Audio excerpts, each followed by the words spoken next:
constantes a la doctrina mariana y de su devoción a ella.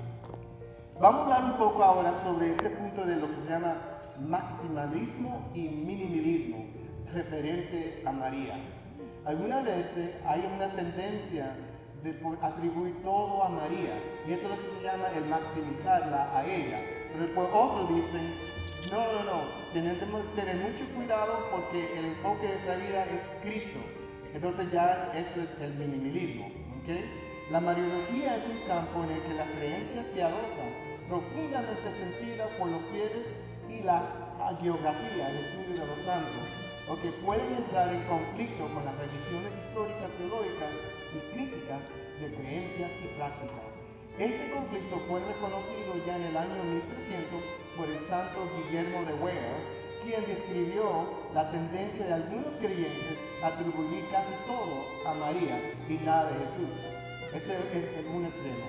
Y el santo Buenaventura advirtió contra el maximalismo mariano. Él decía, hay que tener cuidado de no minimizar el honor de nuestro Señor Jesucristo. Tanto los minimalistas como los maximalistas siempre han visto en María un signo de la Iglesia Católica, y lo han visto como un modelo para todos los católicos. En el siglo XX, ¿qué pasó? El Papa Pío X o Pío XII, el Papa más mariano en la historia de la Iglesia, advirtió contra las exageraciones exuberantes y el minimalismo temido en la presentación de María.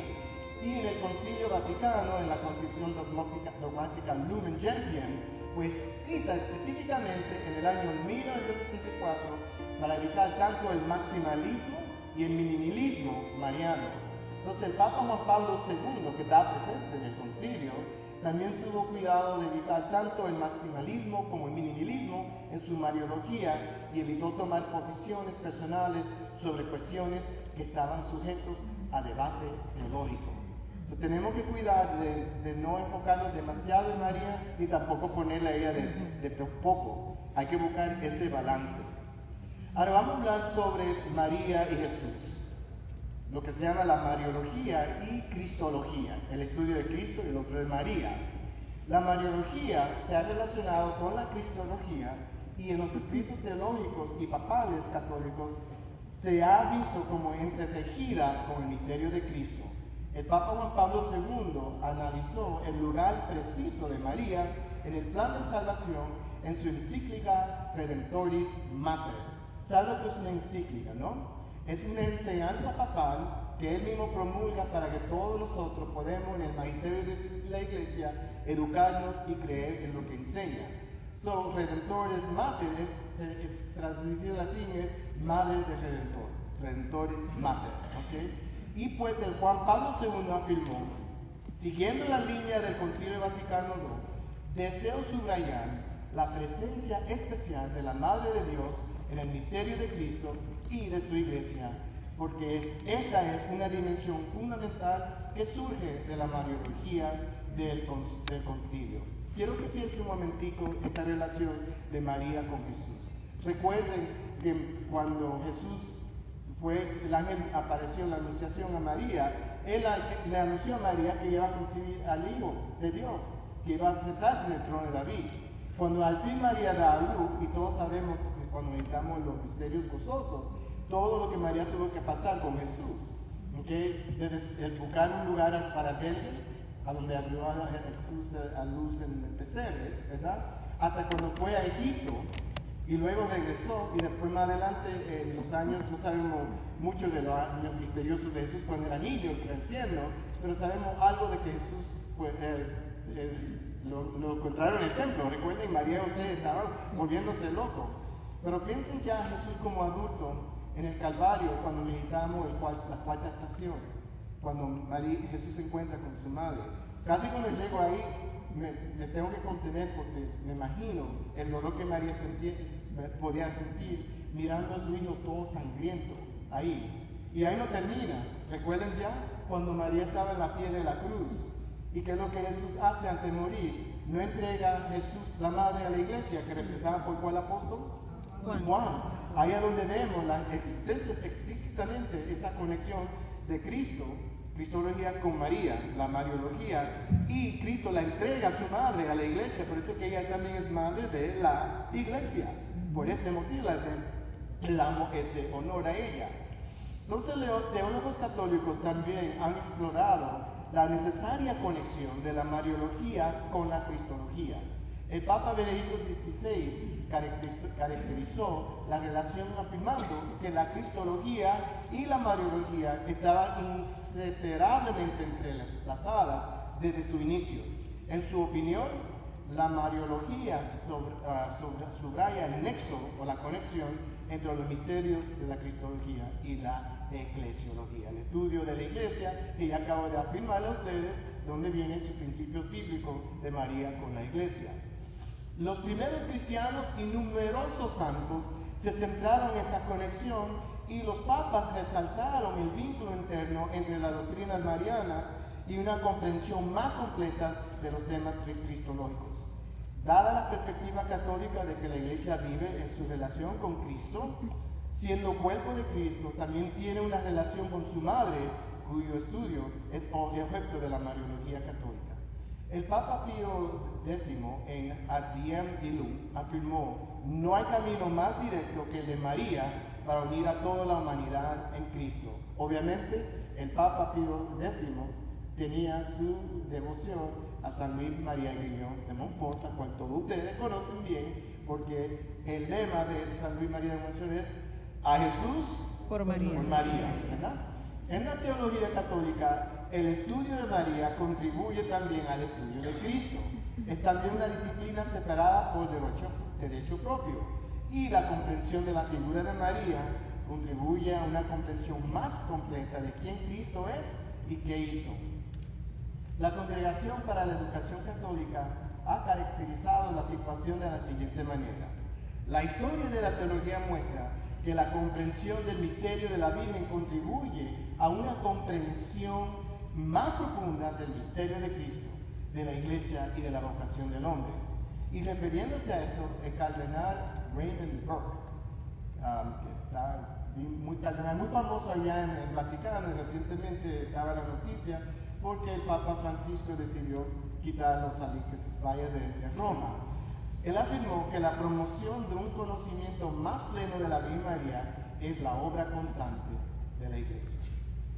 Entonces, los dos dogmas marianos de la Inmaculada Concepción y la Asunción fueron establecidas por los papas, como le dije, en los siglos XIX y XX. El Papa Pío XII emitió la dogma de la Asunción y el Concilio Vaticano II declaró a María Madre de la Iglesia.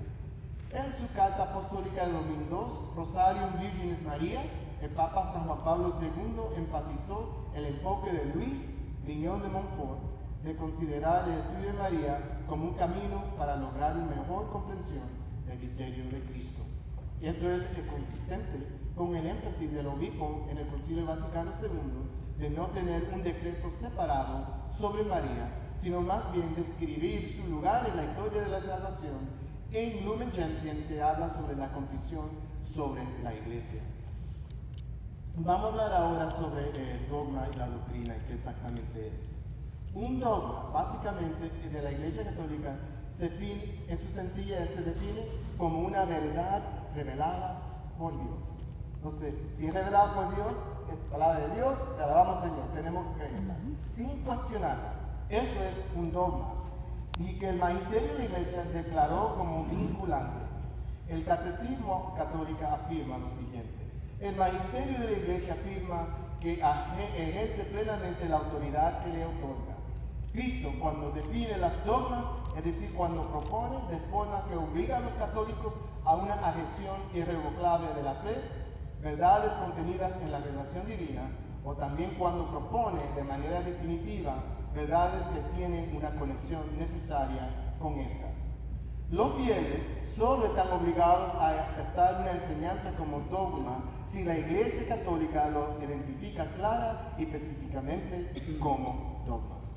Todos nosotros estamos obligados a creer cuando el Papa define y declara de forma lo que se llama ex cathedra en la silla, esto lo fue revelado por Dios y todos nosotros tenemos que creerlo. ¿Okay?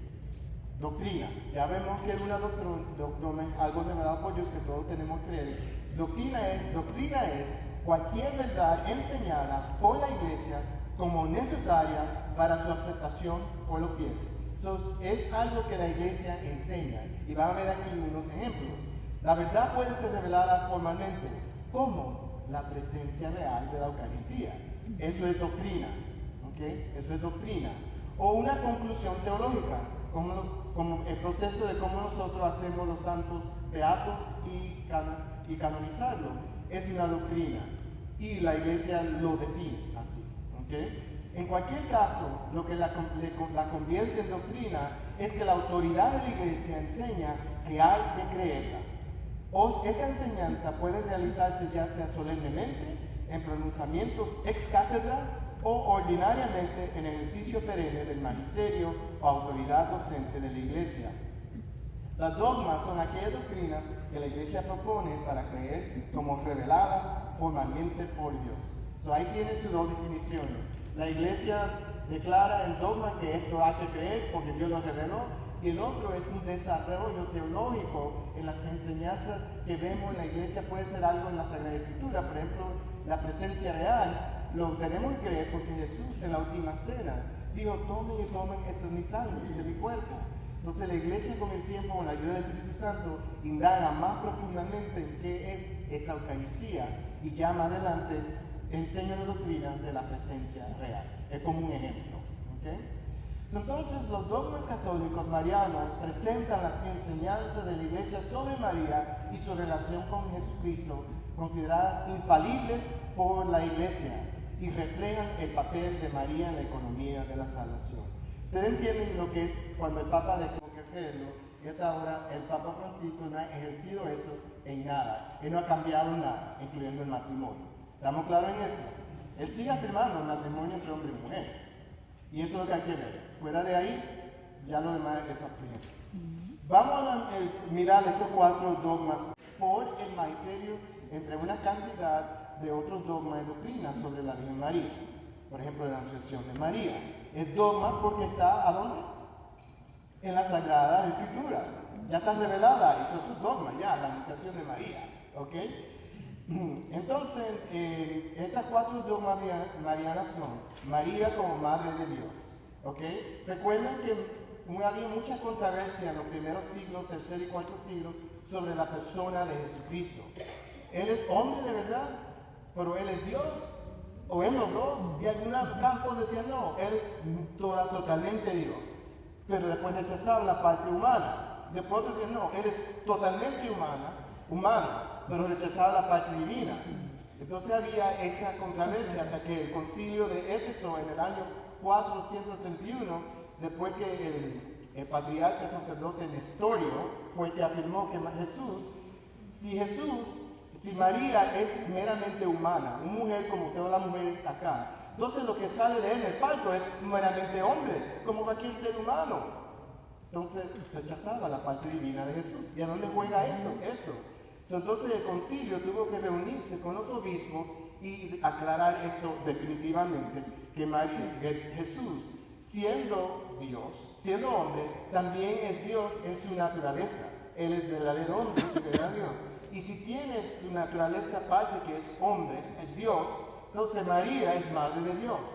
Y lo declaró oficialmente así en el año 431, el concilio de Éfeso. La otra es que fue un poco año atrás, es la virginidad perpetua en el Sínodo de Milán, en el año 389. La virginidad perpetua de María significa que María fue virgen antes, durante y después de dar a luz, de su parto. ¿Okay? Ella nunca perdió su virginidad. Ella concibió por obra del Espíritu Santo, no tuvo cooperación como un hombre, como José. Fue todo así por el Espíritu Santo, todo fue divino, y ella dio su parte sin perder su virginidad. Y aún cuando vivía con José. Ahí es donde algunos de los hermanos separados no critican ahí. La otra que ya conocen es la Inmaculada Concepción, que fue declarado por el Papa Pío IX en el año 1854. Y si se fijan, 4 años después apareció en Lourdes, la Virgen María, declarando a Santa Bernadette y afirmando lo que Papa Pío IX había dicho 4 años atrás, ella vino del cielo como mensajera de Dios, que es verdad, yo fui concebida inmaculadamente, aunque no está en la Biblia. Lo implica la Biblia, pero no está así definido. Que María en el momento de su concepción fue preservada, inmaculada, de pecado original. Y ya conocen más recién, en el año 1950, que María fue asunta al cielo en cuerpo y alma. María, habiendo cumplido el curso de su vida terrena, fue asunta en el cuerpo y alma a la gloria celestial. Papa Pío XII afirmó eso de forma ex cátedra, ya declarado oficial para todos nosotros creer. Entonces, bien rápido los concilios y, señores, tenemos que el curso del seminario de historia de la Iglesia Católica toma 2 años para estudiar. Yo no espero que ustedes digan, pero sería bueno que cuando se ofreciera un curso sobre la historia de la Iglesia Católica, estudienlo, porque nuestra iglesia es tan rico de historia, de muchas cosas que han pasado y muchos errores que hemos cometido, que hemos aprendido, que ya no se vuelve a hacer, you know? Por ejemplo, ¿ustedes sabían que habían 3 papas a la misma vez? No lo sabían. Habían 3 papas en una sola vez, y entonces Santa Caterina de Siena fue muy implementada en tratar de quitar esa situación. Tuvo que haber un concilio especial en Firenze, en Italia, para resetear el botón y empezar de nuevo con un solo papa. Y después habían papas que tenían hijos, y después lo hacían ellos cardenales y sacerdotes. O sea que cuando los cristianos ven en la historia de nosotros, dicen, ¿cómo esa iglesia puede ser de Cristo con todas esas cosas que ha pasado? Yo miro a Pedro, que se metió la pata más de 3 veces con el mismo Cristo, y Cristo lo perdonó, y él no volvió a hacerlo más. Desde los papas van a cometer errores igual, pero hemos aprendido y ya no he vuelto a ver más sinvergüenzadas como esa, ¿verdad? Los concilios ecuménicos era en Nicea, que declaró la parte de que Jesús es verdadero Dios. Después Éfeso, María es madre de Dios. El concilio de Calcedonia, Jesús es verdadero hombre con cuerpo humano y alma humana. El concilio de Constantinopla, que Jesús es Dios verdadero y tiene una voluntad humana y una voluntad divina. Esa parte me encanta porque yo le he hablado a ustedes mucho de cómo muchas veces en Jesús está como una batalla entre su divinidad y la parte humana. Un ejemplo, Caná de Galilea. María tuvo que esperarle a Jesús a decirle, hijo, se está acabando el vino. ¿Okay? ¿Y qué es lo que dice? Mujer, no ha llegado mi hora todavía, la parte humana. Pero cuando se da cuenta, haga lo que le diga. María ya pudo saber, ya por su madre. Entonces, sí llegó mi hora. Ok, ven a traerme las tinajas. Ya la parte divina vino y pudo hacer el milagro. Y después, en el huerto de Getsemaní. Padre, ¿cómo dice? Padre, que si tú quieres, quita esta copa de mí, pero que no haga mi voluntad, sino la tuya. Ya sea la parte divina, pero la humana no quería ir a la cruz, pero la divina sí vino. Me encanta. Cuando yo puedo durar horas meditando sobre eso, ¿no? El concilio de Nicea, se pueden creer que había un tiempo en la historia de la iglesia que las imágenes eran totalmente prohibidas por un emperador. Entonces, toda esta imagen que ven aquí, vinieron por toda la iglesia el emperador y lo mandó a quitar, ¿okay? Porque eso es idolatría. Entonces, pues, en el concilio de Constantinopla, de Nicea II, se puede crear imágenes santas y se le debe veneración, no adoración. Ahí aclaro que a las imágenes no se adoran, ¿okay? Se puede tenerlo, pero no se adoran, ¿okay? Y ahí donde vino ya esa creencia. Muchos de los cristianos no saben esa parte de la Iglesia Católica. Sí, no me demore porque tengo tiempo. La diferencia entre veneración y adoración. Sí, porque veneración solamente se da a María de los Santos. Se venera como un honor, bien, y a María la que se da el excelsa de honor a ella. Pero a los santos no se puede adorar. Eso solamente se da a Dios. Y se ve con nuestros gestos, ¿verdad? Nos postramos delante del Santísimo, nos arrodillamos delante de Jesús, nosotros extendemos nuestros brazos hacia Él y lo bendecimos, lo alabamos, lo glorificamos. Esos son todos actos de adoración. No se hacen los santos. ¿Okay? Gracias. Y el Concilio de Trento también hizo una serie de definiciones dogmáticas sobre los sacramentos y otras creencias y prácticas de la Iglesia, como la siguiente.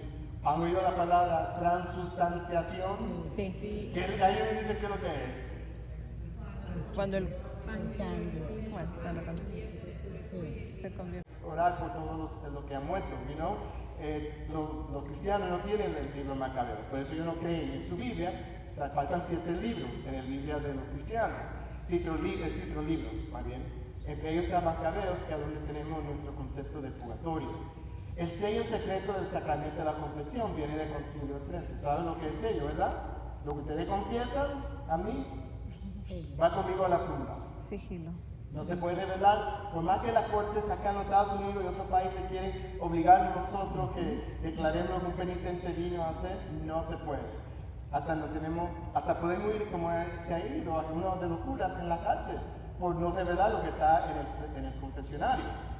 Y por supuesto la poligamía, es un pecado, ¿okay? Solamente podemos casar una sola vez con una sola persona, no con varias, ¿okay? Y ya ustedes saben lo que fue declarado ex cátedra en la silla por el Papa, son los dogmas marianos de la Inmaculada Concepción y también la Asunción a María.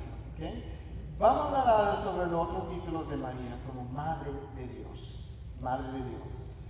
El término Madre de Dios aparece dentro de la oración más antigua conocida a María, el Subtum Praesilium, que data alrededor del año 250, dice: bajo tu protección buscamos refugio, Santa Madre de Dios. Esta fue la primera doctrina específicamente mariana definida formalmente por la Iglesia, afirmada formalmente en el Tercer Concilio Ecuménico celebrado en Éfeso en el año 431. Y esto refutó la objeción planteada por el patriarca Nestorio de Constantinopla, que ya le dije que lo que él insistió, que María como ser humana solo pudo dar a luz a otro ser humano y no a Dios, entonces él negó la divinidad de María en ese instante, y eso es una herejía. ¿Alguien enseña eso? Eso es hereje, ¿ok? Que tiene penalidad de excomulgarse de la Iglesia Católica si enseñan esa clase de cosas. Entonces, la base bíblica por el dogma Madre de Dios se encuentra en Juan 1:14, que dice: y el Verbo se hizo carne y habitó entre nosotros. Y en Gálatas 4:4, que dice: Dios envió a su Hijo nacido de mujer, nacido bajo la ley. Entonces en Lucas 1:35 afirma aún más la maternidad divina al afirmar: el Espíritu Santo vendrá sobre ti y concebirá a un hijo. Entonces ella es madre y por eso es Madre de Dios. Por tanto, el niño que nacerá será llamado Santo Hijo de Dios. Hijo de Dios. La Constitución dogmática Lumen Gentium en el Segundo Concilio afirmó a María como Madre de Dios y dijo: la Virgen María, que por el mensaje del ángel recibió la palabra de Dios en su corazón, en su cuerpo, y dio la vida al mundo, es reconocida, honrada como verdaderamente Madre de Dios y Madre del Redentor. Este dogma es inherentemente relacionado con el dogma cristológico que se llama la unión hipotática. ¿Hay oído esa palabra? La unión hipotática de Jesús. Ya yo lo había mencionado. La dos naturaleza de Jesús, hombre y Dios. Cuando yo fui al seminario en el año 1997, me sentía así chiquito, porque todos mis estudiantes en la clase la sabían, y yo fui el único, de todos aquí saben lo que es unión hipotática. Y yo dije: no, qué vergüenza. Cuando me dieron la unidad de Cristo de un Dios, I was like, oh, y eso se llama unión hipotática. Oh my goodness, qué palabrota. Unión hipostática. Es la unión de Jesús en su naturaleza divino y hombre, como verdadero Dios y verdadero. Es la unión hipostática. ¿La unión qué? Hipostática. Apréndanlo ahí para que salgan aquí como católicos inteligentes, teólogos y teólogas. Verdadero hombre y verdadero Dios, esa creencia, ¿ok? Vamos a hablar sobre la Asunción de María, ¿ok? Este dogma afirma que María fue asunta al cielo en cuerpo y alma. La Virgen Inmaculada, preservada libre de toda mancha del pecado original, cuando terminó el curso de su vida terrena, fue elevada en cuerpo y alma a la gloria celestial y exaltada por el Señor como reina sobre todas las cosas. Aunque la Asunción se definió recientemente como dogma, en realidad ha circulado relatos de la Asunción corporal de María al cielo desde al menos el siglo V. Y el siglo VIII, Andrés de Creta y el San Juan de Damasco habían declarado creer en ella. y se ha interpretado que el libro del Apocalipsis se refiere a ella con su coronación, implicando su previa asunción corporal al cielo. Una de las cosas que tenemos que entender en cuanto a dogma y doctrinas, especialmente el dogma, es que si los fieles han creído desde antigüedad por muchos siglos, es muy importante. El Papa Pío XII obtuvo la opinión de los obispos católicos y basándose en su apoyo abrumador, que fue un gran número, o sea, de los 1232 obispos que estaban presentes cuando él quería definir y declarar esto, 1210 estaban a favor de esta doctrina. ¿Okay? Unos 20 se abstuvieron, pero la gran mayoría estaban de acuerdo con esto revelado. Y entonces precedió con la definición dogmática de la Asunción de María.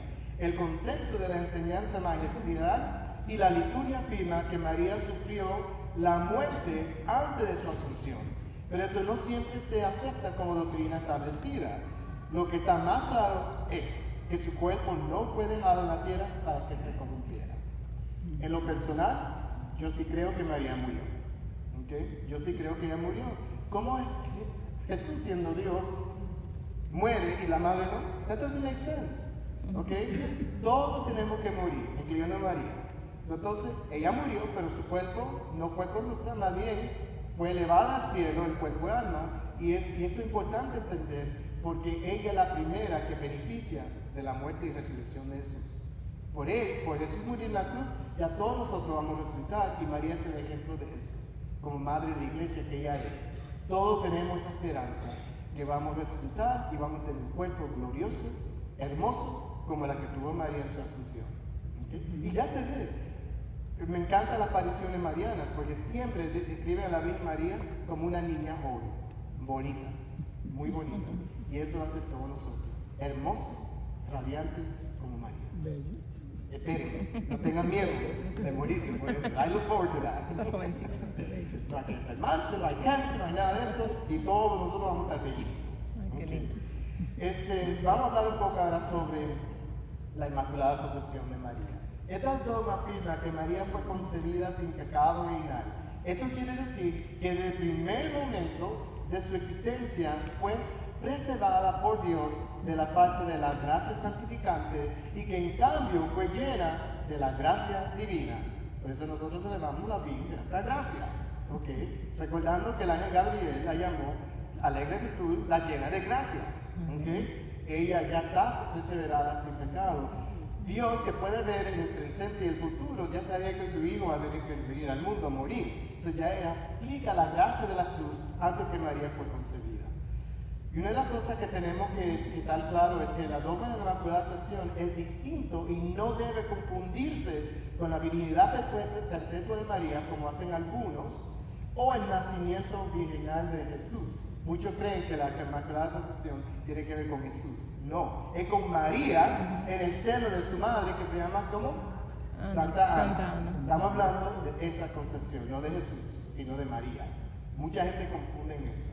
Entonces la fiesta de la Inmaculada Concepción, celebrada el 8 de diciembre, fue establecida en el año 1476 por el Papa Sixto XIV. No Sixto antes, ¿ok? Pero la definición dogmática lo hizo el Papa Pío IX en su Constitución Ineffabilis Deus el 8 de diciembre de 1854. En el Ineffabilis Deus, sobre la asunción del Papa, también enseña la predestinación de María en el sentido de que fue preservada del pecado debido al papel reservado para ella en la economía de la salvación. Esta predeterminación del papel de María en la salvación fue mencionada en el Lumen Gentium, que afirmaba que ella estaba predestinada desde la eternidad por aquel decreto de la divina providencia que determinó la encarnación del Verbo como Madre de Dios. La definición Ineffable de Deus confirma la singularidad de la Inmaculada Concepción como un regalo de Dios a María para que Dios pudiera recibir su cuerpo de alguien que no estuviera mancho para el pecado. Entonces Dios predetermina en la concepción de María que ella no va a tener pecado. ¿Okay? Y mucha gente confunde a veces, pues dice, entonces creemos la predestinación.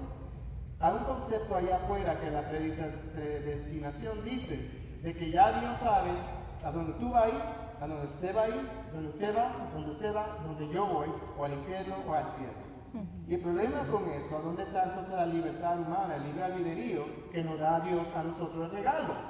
Entonces nosotros no creemos en la predestinación, exceptuando a María, que ella tuvo un papel singular de ser la madre de Jesús, ¿ok? Y tenía que concebir en su vientre para que ella traiga a Dios que es puro, y ella tiene que ser pura. El resto nosotros no calificamos. Así que nosotros vamos directamente por nuestras acciones, somos nosotros que terminamos a donde nosotros vamos, al infierno o al cielo. Y todos quieren ir al purgatorio. Al cielo. al purgatorio, dice. Al cielo. Sí, yo creo que ahí vamos la gran mayoría, porque sea un par de días ahí, ¿no?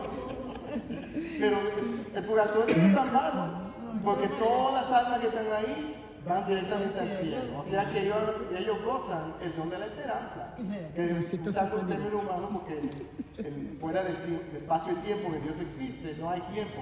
Pero algunos que van a pasar un tiempecito allá, pero salen directamente al cielo y van a estar felices. ¿Okay? Vamos a hablar sobre la virginidad perpetua de María. Esta dogma afirma que María era virgen antes, durante y después de dar a luz. Y esta doctrina mariana es la más antigua, ¿ok? También creen los luteranos, cristianos lo afirman, como también yo dije los ortodoxos orientales. Y afirman la virginidad real y perpetua de María, incluso en el acto de dar a luz al Hijo de Dios hecho hombre. Así, según la enseñanza de esta dogma, los fieles creen que María fue siempre virgen. Durante toda su vida, haciendo de Jesús su hijo único biológico, cuya concepción y nacimiento se consideran milagrosos. La doctrina de la virginidad perpetua es distinta a la dogma de la Inmaculada Concepción de María, que se relaciona con la concepción propia de la Virgen María sin ninguna mancha o de pecado original. Ya sabemos que la Virgen María fue virgen antes de Jesús nacer y también después. Vamos a mirar ahora también sobre las otras doctrinas marianas, ya casi terminando aquí. Nosotros también sabemos cuál es el quinto misterio de gloria. Exacto, la reina del cielo. La doctrina de que fue la Virgen María, que ha sido coronada reina del cielo, se remonta a ciertos primeros escritores patrísticos de la iglesia, como la madre del rey del universo, según nos dice Santo Gregorio Nacianceno, y la Virgen Madre que dio a luz al Rey del universo, el mundo entero, lo dijo San Efrén. Que el cielo me sostenga en su brazo, porque soy honrado por encima de él. La iglesia a menudo ve a María como reina del cielo con una corona de 2 estrellas, como vemos en el libro de Apocalipsis. ¿Se recuerdan? Sí. La Virgen allá con los cielos que dio a luz, el dragón, todos vemos esa imagen de ahí de María, reina del cielo. Muchas papas han rendido homenaje a María en este sentido. Por ejemplo, María es reina del cielo y de la tierra, dice Pío IX. Reina gobernante del universo, León XIII. El reino del mundo, Pío XII. El fundamento teológico y lógico de estos títulos descansa en el don de María como Madre de Dios. Y como Madre de Dios, ella entonces reina. Como Madre de Dios participa de su plan de salvación. La fe católica enseña que María, la Virgen Madre de Dios, reina con solicitud materna sobre el mundo entero, así como es coronada en la bienaventuranza celestial con la gloria de una reina, como escribió el Papa XII. Dice, ciertamente, en el sentido pleno y estricto del término, solo Jesucristo, el Dios hombre, es rey. Pero también María, como madre del divino Cristo, como su asociada en la redención, en su lucha con sus enemigos y en su victoria final sobre ellos, tiene participación, aunque de manera limitada, lo enseña el Papa Pío XII. María como madre de la iglesia, que ya le dije el sentido bíblico a dónde viene esto. El título María de la Iglesia, en latín Mater Ecclesiae, fue entregado oficialmente a la Virgen María durante el Concilio Vaticano II por el Papa Pablo ya San VI. Este título se remonta a Ambrosio de Milán en el siglo IV, pero este uso no se conoció hasta su redescubrimiento en el año 1944 por Hugo Branner. La Mariología de Runner, siguiendo a Ambrosio, vio a María en su papel dentro de la iglesia y su interpretación se basó únicamente en Ambrosio y los primeros padres.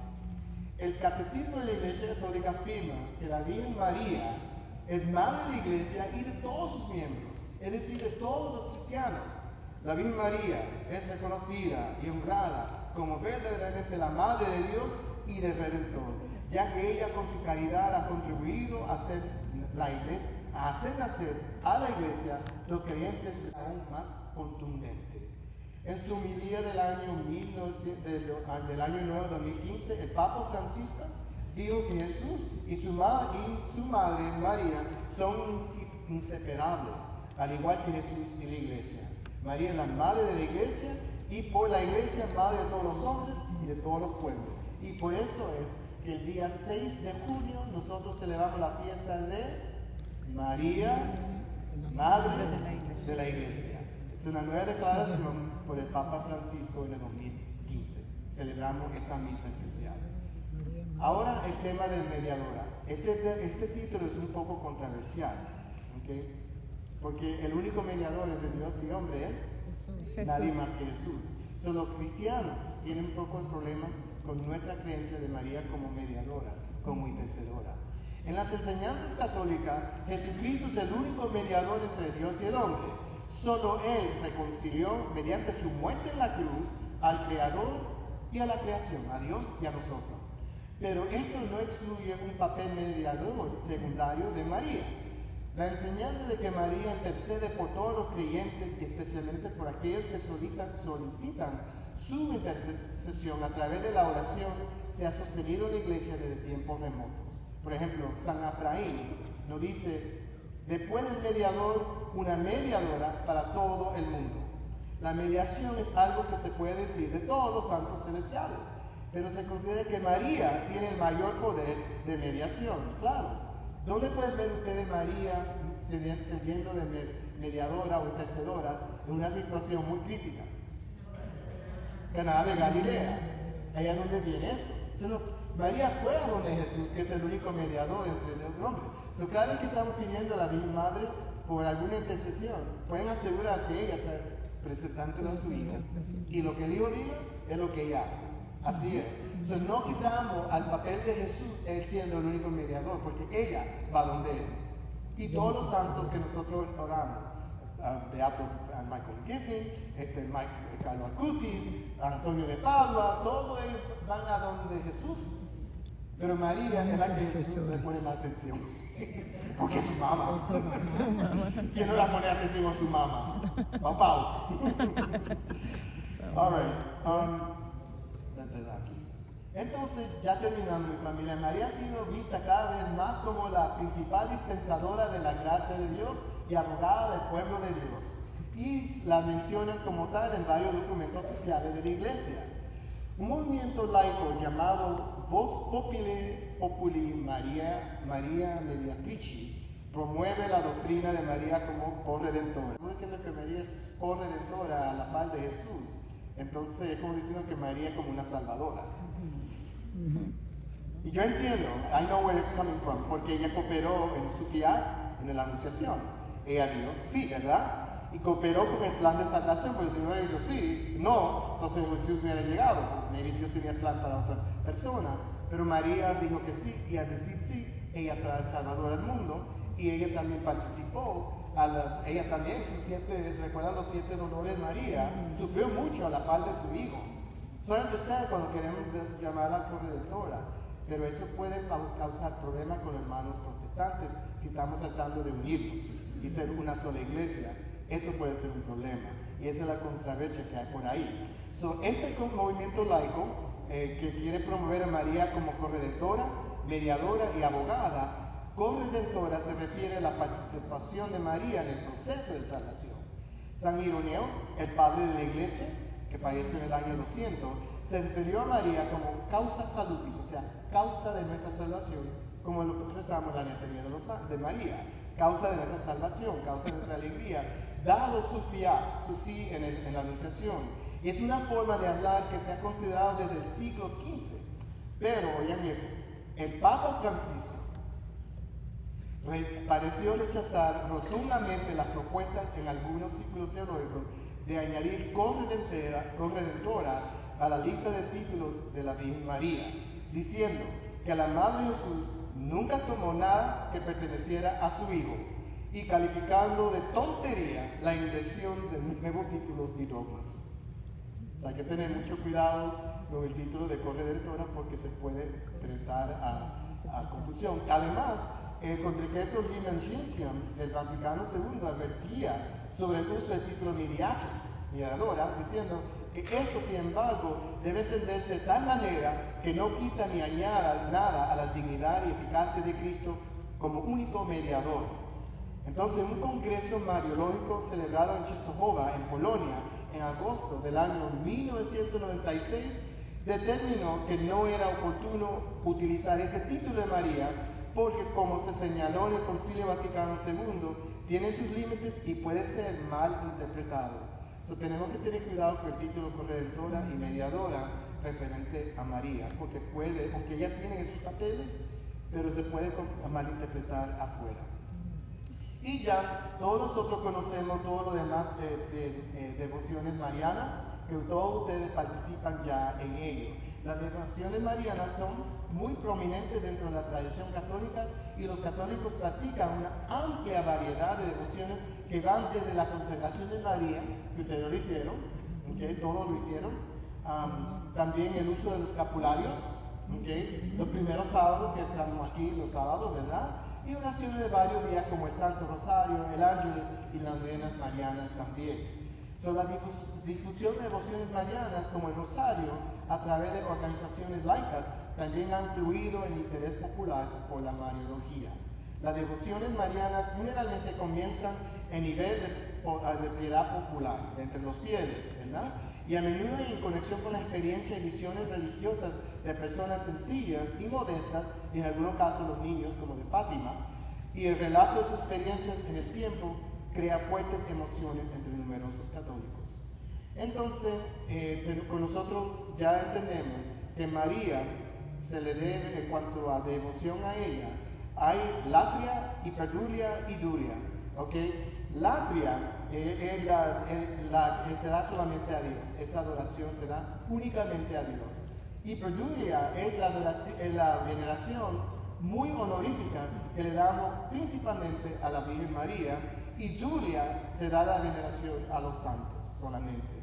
Y hay que distinguir esos tres niveles. Latria es la adoración exclusivamente de Dios, dulia para los santos, pero María es hiperdulia, un poco más grande que los santos, y por eso que siempre la tenemos ella principal en casi toda la iglesia, siempre vemos la imagen de ella y José en el otro lado, en muchas de las iglesias.